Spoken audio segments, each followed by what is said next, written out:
రాజశేఖర రెడ్డి గారిని పొట్టలు పెట్టుకుంది కాంగ్రెస్ పార్టీ అని దేశం అంతా అనుకుంటున్న సందర్భాల్లో తెలంగాణలో వైఎస్ఆర్టీపీని పెట్టి ఆ పార్టీని కాంగ్రెస్ లో విలీనం చేసి మళ్ళీ తగుదనమ్మా అని వచ్చి జగన్ అన్న పైన మాట్లాడుతా ఉన్న మన బ్లడ్ మన గురించి తెలిసిన విషయమే.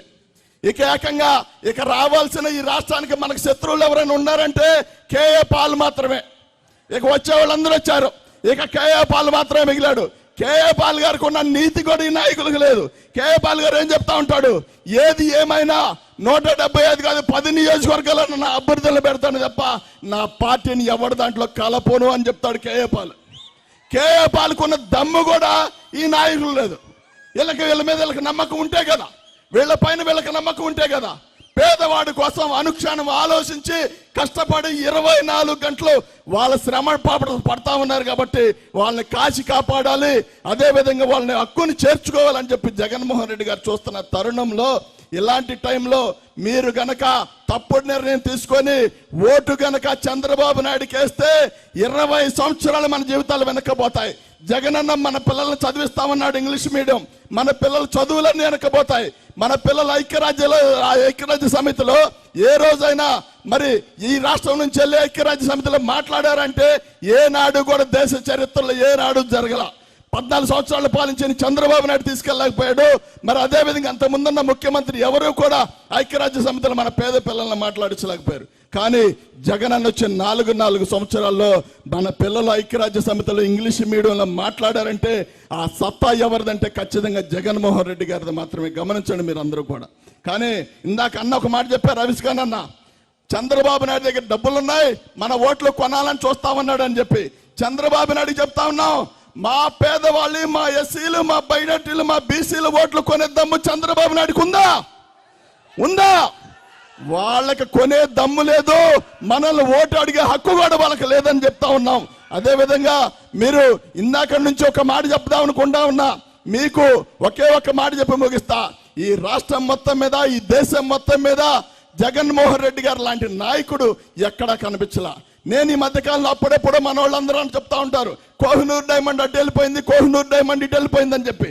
నేను అనుకుంటున్నది ఏంటంటే కోహినూర్ డైమండ్ ఎటు పోలేదు. కోహినూర్ డైమండ్ అనేది తాడేపల్లి ఆయన నివాసంలో క్యాంప్ ఆఫీసులో కూర్చొని ఈ రాష్ట్రాన్ని పాలిస్తా ఉంది. దాని వెలుగులో మనందరం కూడా బతకొచ్చు అని చెప్తా ఉన్నా. కాబట్టి ఒక్కసారి గమనించండి, మన ఆకలి తెలిసిన వాడు జగన్మోహన్ రెడ్డి గారు, మన సమస్య తెలిసిన వాడు జగన్మోహన్ రెడ్డి గారు, మన ఆలోచన తెలిసిన వాడు జగన్మోహన్ రెడ్డి గారు. నిజంగా మనకి పేదరికాన్ని తరిమి కొట్టాలని చూస్తున్న సందర్భంలో 14 సంవత్సరాలు పాలించిన చంద్రబాబు నాయుడు వల్ల కాల, 14 సంవత్సరాలు పాలించిన చంద్రబాబు నాయుడు వల్ల పేదరికం తగ్గించడం కాల. కానీ 4 సంవత్సరాలు పాలించిన జగన్మోహన్ రెడ్డి గారు 12% ఉన్న పేదరికాన్ని 4% తగ్గించాడంటే ఏ నాయకుడు కూడా చేయలేకపోయాడు. కాబట్టి ఇలాంటి తరుణంలో మనకు కావాల్సిన నాయకుడు, మనకు కనబడే నాయకుడు జగన్మోహన్ రెడ్డి గారు తప్ప ఎవడో ప్యాకేజీలు ఇస్తే పనిచేసేవాడో ఎక్కడో చంద్రబాబు నాయుడు లాగా 2 ఎకరాల రైతు చంద్రబాబు నాయుడు, 2 ఎకరాలే. వాళ్ళ నాన్న ఖర్జూర్ నాయుడు ఇచ్చింది 2 ఎకరాల రైతు. చంద్రబాబు నాయుడు 2 ఎకరాల రైతు నుంచి 6 లక్షల కోట్లు దోచుకుతున్నాడు చంద్రబాబు నాయుడు. ఎక్కడిది సంపద అంతా? ఎలా సాధ్యమైంది? 14 సంవత్సరాలు ఏం చేసావే అంటే ఈ రాష్ట్ర సంపద అంతా దోచుకుతున్నాడు. అప్పులు ఎంత చేసావంటే 2,66,000 కోట్ల రూపాయలు అప్పులు తెచ్చి ఆ సంపద అంతా లెక్క చెప్పబోయి అంటే ఏడుస్తూ ఉంటాడు చంద్రబాబు నాయుడు. కానీ జగన్ అన్న వచ్చిన తర్వాత 1,70,000 కోట్ల అప్పులు తెస్తే ఆ డబ్బంతా ఎక్కడ ఉందంటే పేదవాడి అకౌంట్లో ఉందని చెప్పే దమ్ము మనకు మాత్రమే ఉంది.